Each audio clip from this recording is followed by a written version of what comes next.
Today, the Federal Reserve announced that it was faulting itself, at least in relatively large part, for failing to take forceful enough action to avert the failure of, for instance, Silicon Valley Bank when it collapsed back in March. There are a lot of concerns about the short and long-term impacts of that on the global banking industry. And this report that has just come out is intended to diagnose the problem, what led to the collapse, and come up with a few ideas of what could be done to stop the same sort of thing from happening in the future. And hopefully along the way, instill a little bit of confidence in the banking system going forward. So they lay blame on themselves, obviously, also on the bank, clearly. They say Fed supervisors charged with overseeing it, as well as the rollback of regulations previously, and I'm glad that they at least acknowledged that. We'll be giving you the details on that too. So here's an excerpt from it from Michael Barr, the Fed's vice chair for supervision, who led this review of the reaction, saying SVB's failure demonstrates that there are weaknesses in regulation and supervision that must be addressed. So for instance, in terms of the supervision, did you know that they rated the bank's management as satisfactory from 2017 through 2021, despite it having notably higher risk-taking behavior than other banks? Like, that seems like an oversight. By the way, it's a very similar sort of lack of oversight in the lead up to the housing crash. Risk-taking behavior being rated as perfectly fine, which gives people a false level of confidence in the security of this bank as a place to deposit their money or invest in, and then you get the ripple effects once it finally falls. So clearly there weren't those lessons from the last failure. We'll see if perhaps they stick this time around. They say underpinning those failures as well are 2019 changes that loosened regulations and requirements for financial institutions similarly sized to Silicon Valley Bank. They said that the Fed plans to reevaluate those rule changes, which applied to banks with 100 billion or more in assets. If you're not familiar with these, here's basically what they're talking about. Back in 2010, there was a law that was signed by President Obama, the Dodd-Frank bill, creating stricter regulations for banks with at least $50 billion in assets. Those banks were required to undergo an annual stress test, maintain certain levels of capital and liquidity to be able to absorb losses and quickly meet cash obligations, among other things. In 2018, they got rid of the $50 billion threshold and made the enhanced regulation standard only for banks with at least $250 billion in assets. SVB was below that, so it would have run afoul of the previous thresholds, but not of the new ones. And what do you know, it fell apart. And so all of this might seem really complicated, but basically there was risk-taking behavior that caused a massive collapse of financial institutions that then led to regulations to stop that from happening. A few years went by, and then they decided, you know, we could probably make a lot more money if we got rid of those. So they did, and then what do you know? The failures happened again. So all of this seems pretty easy to follow, at least to me, a non-expert. But starting with you, Waz, what do you think about this? To me, the San Francisco Fed, a lot of people don't know this, but they have an office that's headquartered in San Francisco. Therefore, Silicon Valley Bank is literally in their backyard. These folks have relationships with the people at that bank. And so heads should roll over there. This was a major screw up. It's not as if what they were doing was not in plain sight for everybody to see. Everybody understood that putting all their eggs in the securities basket was ridiculous. It's one of, like, pretty much every single person in America has heard the term diversify your portfolio. This is the exact opposite of that. Like, everybody knows this is bad financial planning. Like, everybody knows this. So the fact that the people at the San Francisco Fed let this happen, yeah, those jokers gotta be held to account. I'm sorry, this wasn't some like sophisticated mechanism by which they just pulled the wool over people's eyes. Like, this was just obviously bad financial behavior. You know, that's hilarious because it is like, it's the most obvious elementary advice.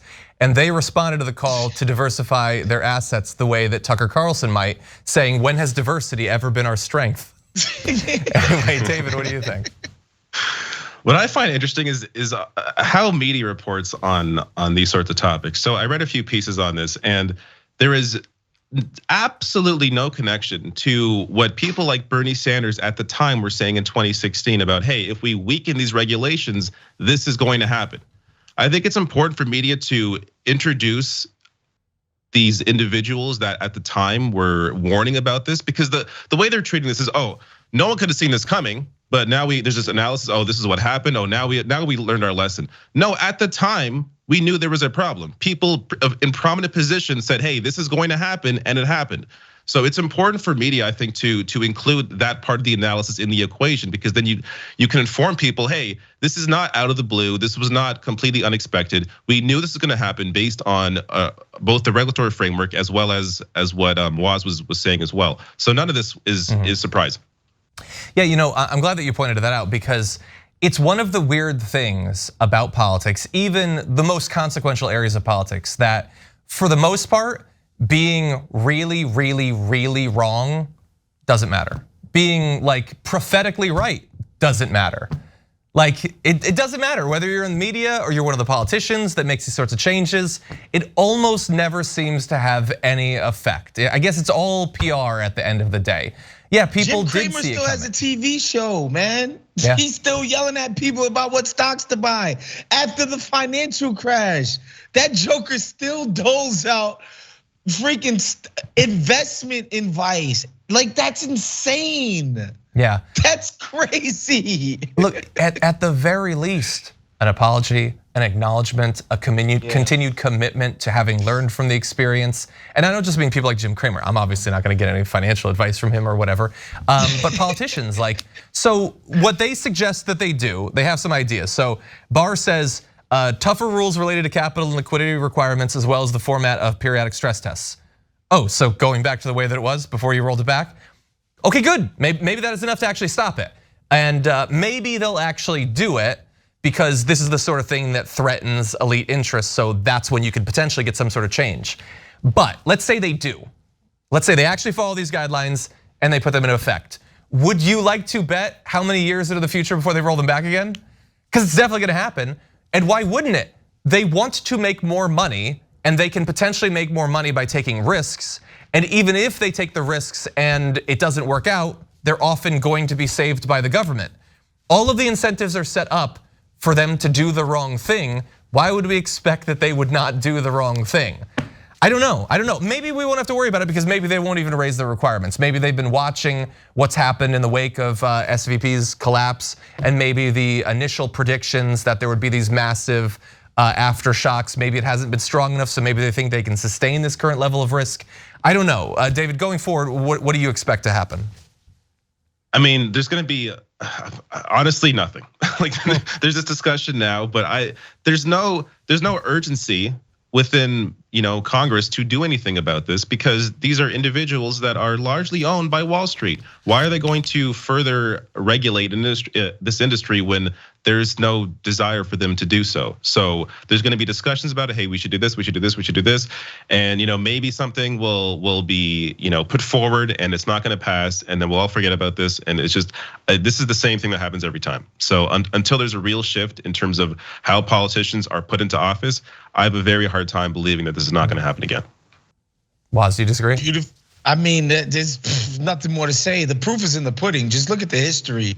Dodd-Frank, which by the way, was a very sort of milquetoast regulation. It didn't go nearly as far as it needed to. And immediately, these jokers who tanked the global economy, do people understand? They tanked the global economy and went right back to work. Right back to it, right back to the same risky behaviors that caused the economy to tank. And and a lot of it too that people need to understand is that Democrats, liberals specifically, they always believe that, well, if people would just stop being greedy, the system could work. No, the system is greed. Once the system stays the way that it is, we are always going to perpetually have these crashes and these panics, because it's built in.